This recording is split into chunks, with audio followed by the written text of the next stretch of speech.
सोडून घे वाढते. मी इयत्ता 8वी शिकत आहे. मी वाचलेले पुस्तक छावा हे शिवाजी सावंत यांनी लिहिलेले आहे.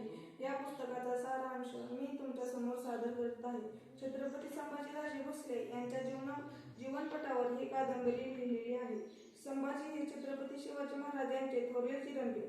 छत्रपती संभाजी महाराज हे महाराष्ट्रातील एक अजरामर नाव आहे. ते खूप पराक्रमी होते. 14 मे 1657 रोजी किल्ले रायगड पुरंदर येथे जन्मलेले संभाजीराजे हे शिवाजी महाराज आणि त्यांच्या प्रथम पत्नी सईबाई यांचे थोरले चिरंजीव आणि मराठा साम्राज्याचे दुसरे छत्रपती होते. पण तरीही त्यांचा जीवनकाल अतिशय कठीण होता. ते जन्मापासूनच बिकट परिस्थितीत धैर्याने सामना करत हा शूर पुरुष अवघ्या महाराष्ट्राचे प्रेरणास्थान बनला. संभाजीराजे अत्यंत शूर होते. राजकारणातील बारकावे त्यांनी भराभर आत्मसात केले.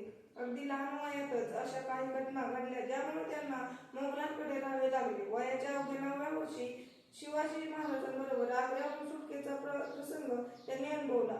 संभाजी महाराजांच्या सुरक्षिततेसाठी पसरवण्यात आलेल्या संभाजीराजांचे निधन या खोट्या अफवेमुळे त्यांना बराच काळ मथुरा या परक्या ठिकाणी लपून राहावे लागले. इसवी सन 1674 मध्ये शिवाजी महाराजांचा राज्याभिषेक झाला.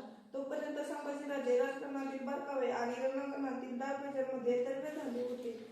राज्याभिषेकानंतर अवघ्या 12 दिवसात झालेल्या जिजाबाईंच्या निधनानंतर संभाजीराजे मायाने लक्ष देणारे कोणी राहिले नाही.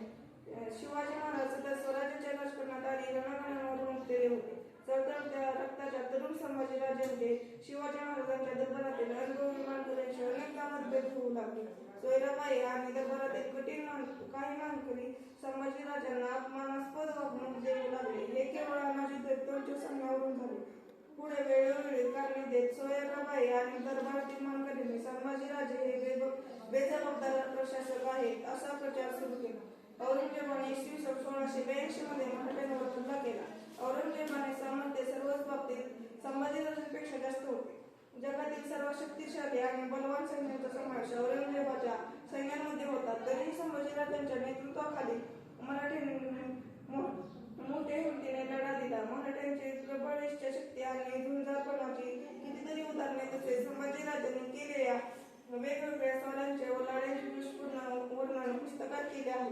संभाजी महाराजांच्या दुर्दैवाने त्यांचे सख्खे बहिणी गणोजी शेळके काही गावांच्या वतनासाठी शत्रूला सामोरे झाले आणि औरंगजेबाचा सरदार मुघल खान यांनी केलेल्या संगमेश्वराच्या हल्ल्यात संभाजीराजे आपले प्रिय मित्र कवी कलश श्री पकडले गेले. धन्यवाद.